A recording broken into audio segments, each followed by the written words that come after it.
What a beautiful message this morning, Heart Dwellers. I'm thrilled for you because this is just a beautiful, beautiful, encouraging message.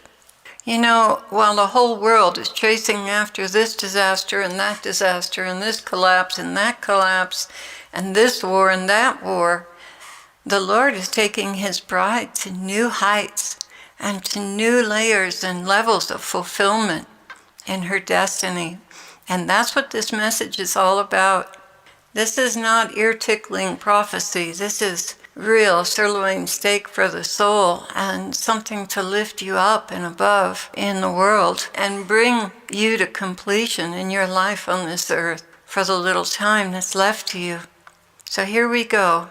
May the Lord bless you with deep faith that you would hearken to this message and make it a daily part of your life. I had beautiful worship this morning, and the Lord just wanted to dance and dance and dance and dance, and He was just ecstatically happy that I was so enthralled with Him, and He was just so happy that I had received His love and I was in His presence with all my heart. And the music that I was using for dwelling prayer was Julie True's music, and if you haven't listened to her, I want to tell you, she's going to take you to a deep place, a really deep place with the Lord.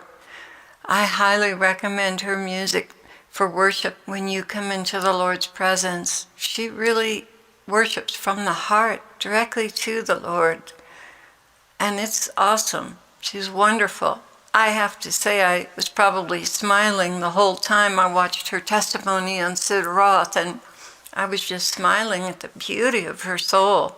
She plays beautifully and from the heart. And I thought of all the beautiful brides that listen in on our channel, and that many of us have similar gifts, and how the Lord desires for you to flourish. I expressed this to the Lord, and in essence, this is what He had to say. Jesus began, "You people are just as beautiful, each in your own way." I saw Jesus sitting with His bride, and her hands were in His, and He was looking intently at them. I want you all to cultivate your gifts. You've all been given an anointing. He was still looking at her fingers, not just for music, but to live your lives from your heart. Many of you haven't done this yet, with a few exceptions. There's so much locked up in you, my brides, so much. When we get close to it, you bolt and run off. Something catches your attention because you get restless, but mostly because you're afraid of what you will find in those deep places. Your emotions run so deep. I made you that way. I made you that way so you could pour yourself into your lives, and souls would be drawn to the beauty I created there inside of you, my darling brides. Oh, don't be afraid. Please don't be afraid. Please don't be afraid. I will sustain you. Don't be afraid to go into that place. There are rivers of living waters in there. Rivers and rivers and rivers. I want them to come out, beloved. I want that water to nourish my people. When He said that, I was thinking of Julie and how beautiful her soul was, and she just shines. Her simplicity and her purity just shine. And I said to the Lord, but if they get too beautiful, people will look at them and feel ugly about themselves. I know I tend to have that reaction when I look at what He's done in other souls. It's so amazing. He continued, "Oh, no, no, my child. No, no. The beauty in them will be stirred up.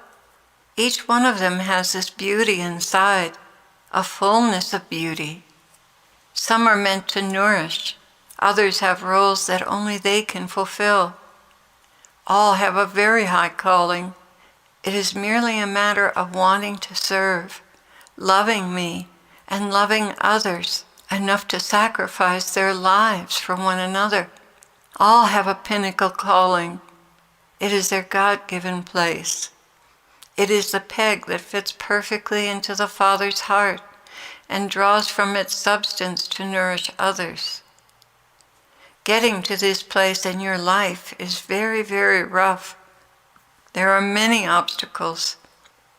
But if the desire is strong enough, and I am continually refueling every soul and encouraging them to reach higher, if the desire is followed with devotion and without deviation, that is, looking at this one and trying to be like them, or looking at that one and trying to be like them, if one follows what is inside of them, in their hearts, they too will reach this pinnacle anointing.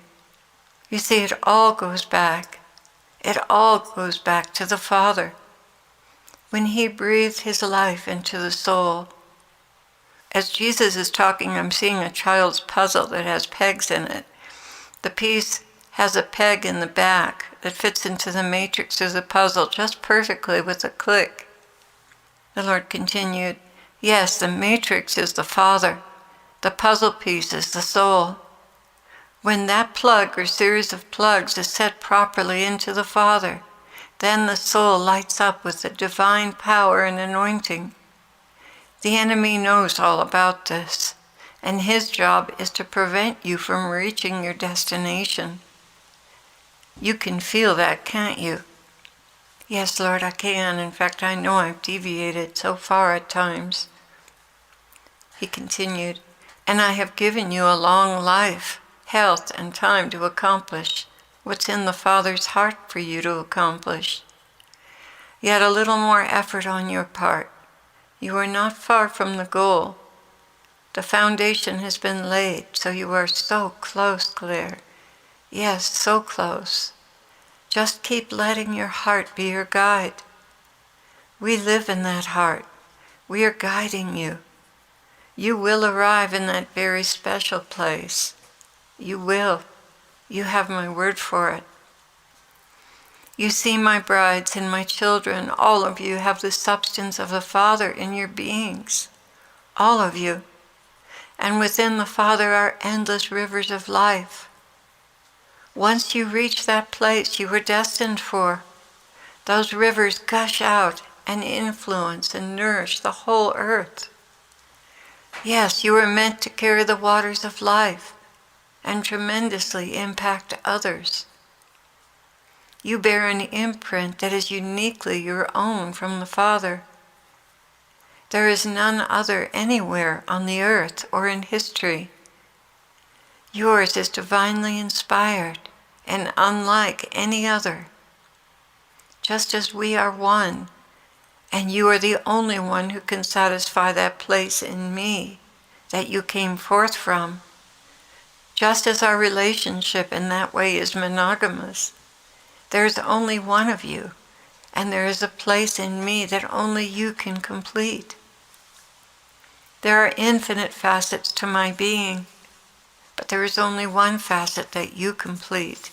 That place in me longs to be completed by your love. You are the only one who can complete that facet of me. But a facet of me is not a part, it is a whole. You must stretch your intellect to understand this. So when you receive me as the fulfillment of all you've ever longed for, you, in a sense, return that part of me that was given to you. And that is why you see a ballroom full of brides with their own unique and monogamous Jesus. Each of you are unique to me in a way no other can duplicate or satisfy. And that is the reason for my grief when a soul turns away from me. A part of me will never be completed by the one I gave myself to. I have offered all I am to them, died on the cross for them, but they reject me. Oh, how painful that is. Infinitely painful, as only I can experience. But getting back to the fulfillment of your dreams, my bride, dreams you know nothing about, but are waiting to be discovered inside of you. These dreams, the essence of your mission and who I have created you to be, the impartation that was given in the hope that you would discover and fulfill it. You will only find this impartation through solitary devotion to me and a total rejection of all the world offers you. Satan will use your attachments to pull you off track, to lure you into a different destiny. How does he do this? By playing on your vanity and false value system. That is where followers of the dark spirituality have gone astray. Many were meant to be prophets and healers in the Christian community, and they've been sidetracked and lured away by fleshly desires. Yes, indeed, I have called many of these practitioners to serve me, but they turned away for something they considered more lucrative in this life and in the next.